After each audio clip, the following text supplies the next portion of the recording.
Hello and welcome to another Plain Truths, and this week we're going to be talking about the language of aviation.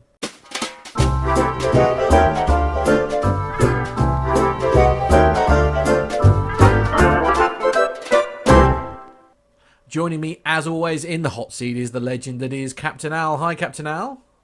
Hi Matt, how are you doing? Yes, I'm not too bad, thank you. So, anyone who has ventured into the world of aviation will know that the language can be quite complex. There is so much jargon and there's acronyms, and we always hear pilots and controllers using the phonetic alphabet. So, how does the aviation industry avoid confusion, especially with so many languages all around the world? I mean, obviously I speak English, I know you speak English, but obviously there's French pilots, German pilots, and all that kind of thing. I mean, is there like a common language as far as speaking to air traffic controllers and everything is concerned? Primarily, yes. So ICAO, which is part of the United Nations that deals with civilian aviation, the overall governing body for the whole of the world with regards to aviation, actually lays down rules that says that there are 6 official languages for aviation. Wow, okay. English is the one that is probably the most prevalent. Do you want to take a guess at the other 5? Okay, all right. Well, I think I'm going to say that French is in there, Yeah. I think. Okay, so English, French, Spanish, Okay. Russian, Wow. Chinese, so we'll say Mandarin for that, Okay. and Arabic Right. are the 6 officially recognized languages. Now, having said that, ICAO do try to encourage communications between pilots on the radio to be done in English, and that's pretty much where it's done most of the time. In Spain, Spanish pilots will talk to each other in Spanish. In France, unfortunately, there's an act of parliament, or goes higher up than that basically mandates that French people have to speak to French people in French, which has been a bone of contention and a cause of more than one accident in France. But basically, the majority of communication is done in English where possible. Now, as you can imagine, if you're Russian and you're talking to a Russian air traffic controller in Russia, then you might as well use Russian. Yes. And indeed, that's exactly what happens. That's basically it. Documents can be produced in any one of those 6 languages, and then they are translated to the other 5. Okay. And you can imagine the fun that is had with that. Yes, yes. With regards to communicating, we do try to keep it in English because everybody is effectively then on the same song sheet, if you like. So it doesn't matter whether it's your mother tongue or whether it's a language that you've learnt.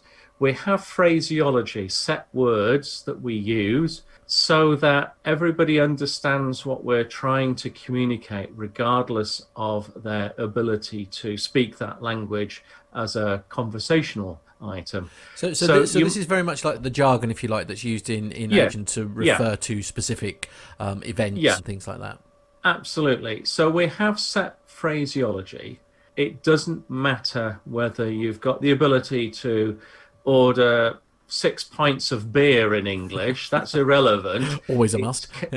It's can you communicate with other pilots and air traffic control? Right. So that's where the phraseology comes in, and that's why we try to be quite disciplined in the use of that. So, for example, if ATC ask us a question, it would be unacceptable to go, "Yeah, that's fine, mate." Right. Yes. Whereas the correct phraseology would be "will co," which is "I will comply." Right. So it might sound a bit, sort of like World War II, Battle of Britain type film, Red for killing Danny Boy, red for killing Danny Boy. I love it. But yes. The idea is that what we need to do is to accurately convey the information, because the message is useless if it's not received correctly. So we use that very defined phraseology. It comes from an ICAO document, and Different countries will put their own little variations on it, but broadly speaking, we try to keep it all the same around the world. And that kind of takes me on to the phonetic alphabet, because in the English language, a lot of our letters actually sound quite similar. Yeah, they So do. Yeah. C and D, B and E. F and S, for example, yeah. Absolutely. That's where the phonetic alphabet came to pass. And is that across like the whole of the world, essentially? Is it the same across the board? Not exclusively. There are a few variations. There's one quite understandable one. But broadly speaking, yes, it is the same across the world. So Alpha, Bravo, Charlie, Delta. One variation that we have is ordinarily the letter W would be whiskey. Okay. But in parts of the world where the consumption of alcohol is not deemed to be appropriate, then whiskey is replaced with another word that I can't remember at the moment, to be perfectly honest, but they don't use whiskey.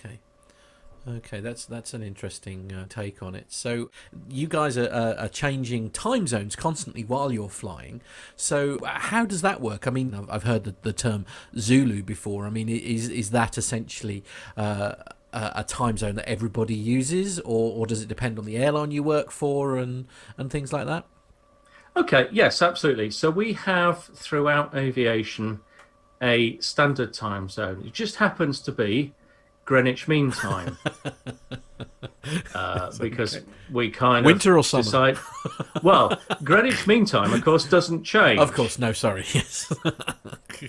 So Greenwich Mean Time has no summer or winter variation. It is simply a fixed non-daylight saving time zone. Greenwich Mean Time is the same as Zulu time, Zulu just being a letter of the phonetic alphabet, and it probably has some sort of military connection. So Zulu and Greenwich Mean Time are the same. So throughout aviation, we use Zulu time because it's a fixed datum. So as an example, if I said to you, right, I'll meet you at 10 o'clock. Yep. Now, is that 10 o'clock in the morning or 10 o'clock in the evening? It's an important aspect, isn't it? Very much so, yes, absolutely. And of course, it will depend on where you've flown from and where you've flown to, for example. So we have a fixed datum for the time zone, and we also have a fixed datum, which is we use the 24-hour clock.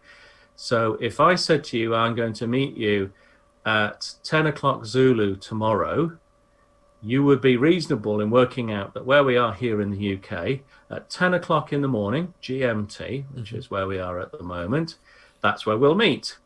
Now, if we were in another part of the world, 10 o'clock in the morning, of course, won't be the same time as it is here in the UK, which is fine if we're both operating on the same time zone.